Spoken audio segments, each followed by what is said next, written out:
देखिए paper leak है BPSC TRE 3 का, तो फिर परीक्षा का कोई मतलब नहीं रहा, क्योंकि उनको लगता है परीक्षा रद्द कर देंगे तो ये 10-12 लाख का जो डील हुआ वो तो पैसा नहीं मिलेगा। अब ये नहीं कि फिर ये बच जाए, नहीं तो अभी जो विशाल चौरसिया पकड़ाया है तो इससे पहले वो पेपर लीक कराया था कई परीक्षा को, तो बोला हमको याद ही नहीं है कितना का करा चुके हैं, अनगिनत तो करा चुका है।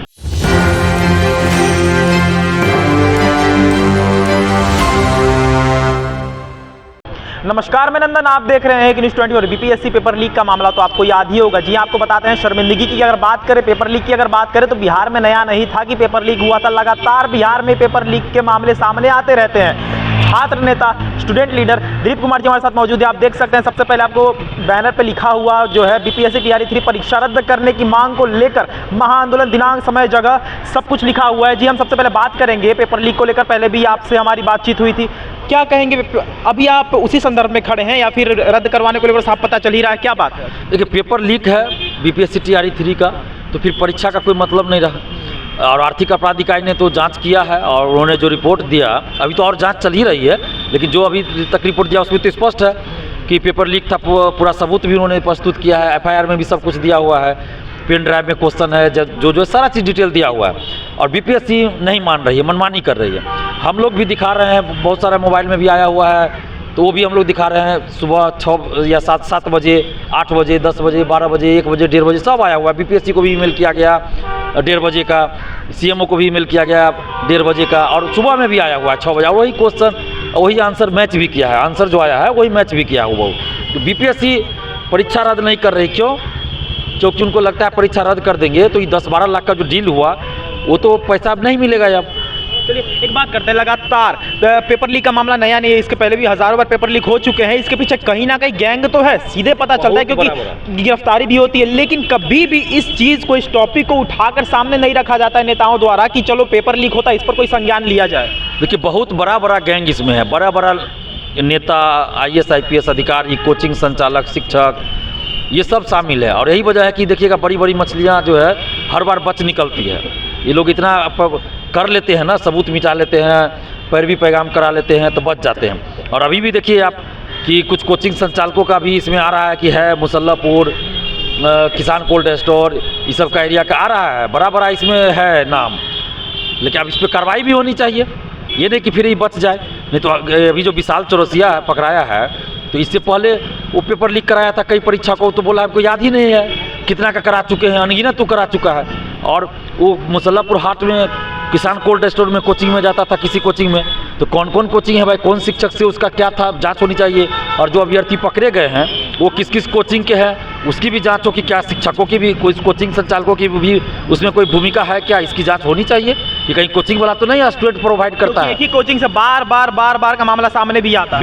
बिल्कुल आ रहा है। अरे जो 99 रुपया 999 बैच शुरू होता है, मैं ये नहीं कर रहा हूँ कि जो भी 999 या 99 बैच शुरू कर रहा है वो सभी शिक्षक पेपर लीक में होंगे। लेकिन कुछ लोग ऐसे हैं जो 99 999 बैच इसलिए शुरू करते हैं कि अभ्यर्थियों को लालच देकर कम फी में ले आए अपने तरफ, एडमिशन ले ले, और उसको फिर फ़ोन करके या फिर पर्सनली ऑफिस में बुला के कहे कि सेटिंग करा लो, इतना लाख रुपया में हो जाएगा। यही खेल चल रहा है, तो ये बंद होना चाहिए। और जो भी इसमें संलिप्त है, शिक्षा माफिया, सब पर कठोर कानूनी कार्रवाई की जानी चाहिए।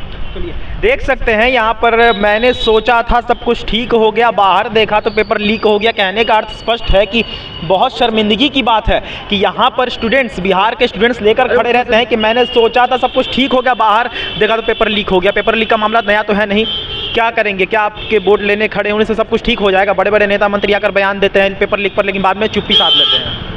हम लोग उसके लिए रोड पे उतरेंगे अभी फ़िलहाल तो, दोनों शिफ्ट के दोनों पालियों के पेपर कैंसिल कराने के लिए। लेकिन आगे की कार्रवाई, आगे के लिए भी हम लोग लड़ाई लड़ते रहेंगे और देखेंगे क्या कौन लोग इनमें संलिप्त हैं। इन लोग जांच का विषय है, बाकी तो अब देखिए बहुत गंभीर बात लिखी हुई है। कोई एक रात जग कर अमीर हो गया, मैं किताबों को पढ़कर फ़कीर हो गया। बातें तो जैसी आपने लिखी है इस पर तो प्रभाव पड़ना चाहिए, लेकिन आप जिस कार्यालय के पास अभी मौजूद हैं वहाँ के नेता प्रतिपक्ष आपके साथ ही खड़े हैं कहीं ना कहीं। तेजस्वी यादव कहते हैं कि पेपर ले, लेकिन ये नहीं कह रहे हैं कि जांच होनी चाहिए, कह रहे हैं कि विपक्ष पे जांच होनी चाहिए, उनकी वही करवा रहे हैं, पॉलिटिक्स खेल रहे हैं। देखिए ये विपक्ष में रहने के बाद बिहार के सभी पार्टी, सभी नेता ऐसा बोलते हैं, लेकिन जब सरकार में आने के बाद कार्रवाई करें तब तो हम विश्वास करें। तेजस्वी यादव जी अभी बोल रहे हैं लेकिन 300 लोग जो हजारीबाग में पकड़े गए उस पर तो कुछ नहीं बोल रहे हैं।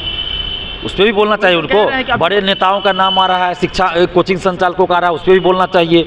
लेकिन उस सब पे तो नहीं बोला, एक दिन बोल के निकल गए, उसके बाद तो नहीं कुछ बोला। जब सरकार में थे तो क्यों नहीं कार्रवाई किए भाई? उनके सरकार में बीएसएससी का पेपर लीक हुआ, उनके सरकार में बीएसएस CGL 3 का सिपाही का पेपर लीक हुआ, करना चाहिए कार्रवाई। सम्राट चौधरी जी, विजय सिन्हा जी जब विपक्ष में थे तो ये भी बड़ी बड़ी बात करते थे, अभी सरकार में तो चुप्पी साध लिए हैं। तो विपक्ष में रहने के बाद ये लोग सभी बोलते हैं, सरकार में आने के बाद कार्रवाई करे तब तो हम समझे। बिहार का कोई नेता, कोई पार्टी स्टूडेंट्स के साथ नहीं है, स्टूडेंट के हित में नहीं है। चेयरमैन बदलने से प्रभाव पड़ता है? अभी तो हम देख रहे हैं कोई प्रभाव नहीं पड़ा। अगर बीपीएससी के नए चेयरमैन ईमानदार होते तो अब तक परीक्षा रद्द कर दिए होते, लेकिन पता नहीं क्या कर रहे हैं। इनका तो पिछला रिकॉर्ड नहीं जानते। ट्वीट भी नहीं आ रहा है, पहले तो ट्वीट भी आता था। ये तो नए चेयरमैन आए हैं तो इनको तो परीक्षा रद्द कर देनी चाहिए, क्योंकि ये तो पेपर लीक के बाद आए हैं। तो इनको तो अपना कर्तव्य निभाना चाहिए भाई, ईमानदारी दिखानी चाहिए कि पहले भी पेपर लीक था, हम बाद में आए, चलो इनको तो कोई जिम्मेदारी नहीं बनती है उसमें। लेकिन अब तो जिम्मेदारी बनती है कि जब पेपर लीक का सबूत है तो आप परीक्षा रद्द कीजिए। लेकिन पता नहीं ये क्या कर रहे हैं, कैसे है, मुझे नहीं पता। अब ईमानदार है कि क्या है मुझे नहीं पता इनके बारे में अभी। धन्यवाद। अब देख सकते हैं बीपीएससी पेपर लीक का जो मामला है वो बहुत ही गंभीर है। कहीं ना कहीं युवाओं के भविष्य से जो खिलवाड़ यहाँ पर किया जा रहा है। बिहार सरकार जो शिक्षा व्यवस्था की अगर क्या ही बात करें, शिक्षा व्यवस्था अगर 3 महीने में 4 शिक्षा मंत्री अगर बदलते हैं तो साफ तौर पर आप समझ सकते हैं कि वो ऐसे राज्य से हम शिक्षा की मांग करें तो हमसे बड़ा बेवकूफ़ और गधा तो कोई हो नहीं सकता। और सबसे बड़ी बात आप देख सकते हैं यहाँ पर छात्र नेता दिलीप और कुछ अभ्यर्थी भी हमारे साथ मौजूद है जिनसे हमने बातचीत की, और उनके बोर्ड पर जो स्लोगन लिखे हुए थे वो कहीं ना कहीं सरकार को देखने चाहिए और संज्ञान लेने चाहिए। विपक्ष पे हमला ना बोलकर उन्हें संज्ञान इस चीज़ पर लेना चाहिए कि कैसे बिहार की शिक्षा व्यवस्था में सुधार हो। तो ये थी आज की रिपोर्ट। बाकी ऐसे और तमाम खबरों के लिए हमारे साथ बने रहो और देखते रहें इंस्टेंट। फिर मैं नंदन, धन्यवाद।